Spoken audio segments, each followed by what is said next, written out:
ಅವಿವಾಹಿತ ಜೋಡಿಗಳಿಗೆ OYO ಸಂಸ್ಥೆ shock ನೀಡಿದೆ.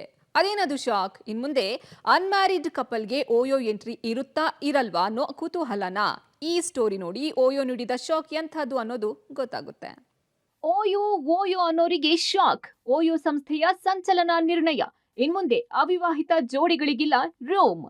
S, OYO OYO ಅನ್ನೋರಿಗೆ ಓಯೋ ಸಂಸ್ಥೆ ಶಾಕ್ ನೀಡಿದೆ. ಅವಿವಾಹಿತ ಜೋಡಿಗಳಿಗೆ ರೂಮ್ ನೀಡುವ ವಿಚಾರದಲ್ಲಿ ಓಯೋ ಸಂಸ್ಥೆಯ ಸಂಚಲನಾತ್ಮಕ ನಿರ್ಣಯ ತೆಗೆದುಕೊಂಡಿದೆ. ಇನ್ಮುಂದೆ ಮದುವೆಯಾಗದ ಜೋಡಿಗಳಿಗೆ ರೂಮ್ ಸಿಗಲ್ಲ. ಅವಿವಾಹಿತ ಜೋಡಿಗಳಿಗೆ ರೂಮ್ ಬುಕಿಂಗ್ಸ್ ನಿರಾಕರಿಸಲು ಓಯೋ ಸಂಸ್ಥೆ ನಿರ್ಧರಿಸಿದೆ. ಇನ್ಮುಂದೆ ರೂಮ್ ಕೇಳಲು ಬರುವ ಜೋಡಿ ಅವರ ಸಂಬಂಧದ ಬಗ್ಗೆ ಪ್ರೂಫ್ ಕೊಡಬೇಕು. ಸರಿಯಾದ ಪ್ರೂಫ್ ನೀಡದಿದ್ರೆ ರೂಮ್ ಬುಕಿಂಗ್ ರದ್ದು ಮಾಡುವ ಹಕ್ಕುಗಳನ್ನ ತಮ್ಮ ಪಾರ್ಟ್ನರ್ ಹೋಟೆಲ್ಗಳಿಗೆ ಓಯೋ ನೀಡಲಿದೆ. ಇದಕ್ಕಾಗಿ ಹೊಸದಾಗಿ ಚೆಕ್ ಇನ್ ಪಾಲಿಸಿ ತರಲು ಮುಂದಾಗಿದೆ. ಓಯೋ ಹೊಸ ಚೆಕ್ ಇನ್ ಪಾಲಿಸಿ.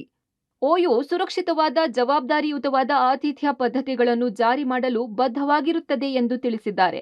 ವಿದ್ಯಾರ್ಥಿಗಳು, ಒಂಟಿಯಾಗಿ ಪಯಣಿಸುವವರಿಗೆ ಸುರಕ್ಷಿತ ವಸತಿ ಸೌಕರ್ಯ ಕೊಡೋದಕ್ಕೆ ಬ್ರ್ಯಾಂಡ್ ಆಗಿರಲು ಓಯೋ ಬಯಸುತ್ತದೆ. ಅದರ ಭಾಗವಾಗಿಯೇ ಈ ಹೊಸ ಚೆಕ್ ಇನ್ ಪಾಲಿಸಿ. ಹೀಗಂತ OYO north India region head Pavas Sharma ತಿಳಿಸಿದ್ದಾರೆ. ಅಂದ್ಹಾಗೆ ಬೆಂಗಳೂರು ಸೇರಿ ರಾಜ್ಯದಲ್ಲಿ ಇದು ತಕ್ಷಣಕ್ಕೆ ಜಾರಿಗೆ ಬರ್ತಿಲ್ಲ.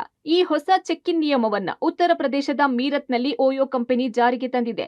ಇಲ್ಲಿ ಸಿಗುವ ಪ್ರತಿಕ್ರಿಯೆ ನೋಡಿಕೊಂಡು ಮುಂದಿನ ದಿನಗಳಲ್ಲಿ ದೇಶಾದ್ಯಂತ ಈ ನಿಯಮವನ್ನ ಜಾರಿಗೆ ತರಲು ಓಯೋ ಚಿಂತನೆ ನಡೆಸಿದೆ. ಓಯೋ ಹೋಟೆಲ್ ಸೇವೆಯ ಗುಣಮಟ್ಟ ಹಾಗೂ ಭದ್ರತೆಯ ಬಗ್ಗೆ ಸಾರ್ವಜನಿಕರಿಂದ ಸಾಕಷ್ಟು ದೂರುಗಳು ಓಯೋ ಕಂಪನಿಗೆ ಬಂದಿದ್ದವು.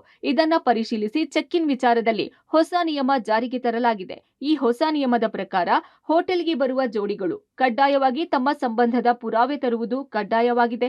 ಆನ್ಲೈನ್ ಬುಕ್ಕಿಂಗ್ಗೂ ಕೂಡ ಇದು ಕಡ್ಡಾಯವಾಗಿದೆ. ದೇಶದ ಪ್ರಮುಖ ಲಾಡ್ಜ್ ಬುಕ್ಕಿಂಗ್ ಕಂಪನಿಗಳಲ್ಲಿ ಓಯೋ ಕೂಡ ಒಂದು. ದೇಶದ ಎಲ್ಲಾ ನಗರಗಳಲ್ಲಿಯೂ ಓಯೋ ತನ್ನ ಜಾಲ ಹೊಂದಿದೆ. ಅವಿವಾಹಿತರಿಗೆ ಹೋಟೆಲ್ ಚೆಕ್ ಇನ್ಗೆ ಅವಕಾಶ ನೀಡುವ ಕಾರಣಕ್ಕೆ ಈ ಹೋಟೆಲ್ ಗ್ರಾಹಕರ ನೆಚ್ಚಿನ ಆಯ್ಕೆಯಾಗಿತ್ತು. ಸದ್ಯದ ಹೊಸ ನಿಯಮವನ್ನ ಅವಿವಾಹಿತ ಜೋಡಿಗಳಿಗೆ ಅರಗಿಸಿಕೊಳ್ಳಲು ಸ್ವಲ್ಪ ಕಷ್ಟ ಆಗಬಹುದು. Prakash D Rampur, public TV, Bengaluru.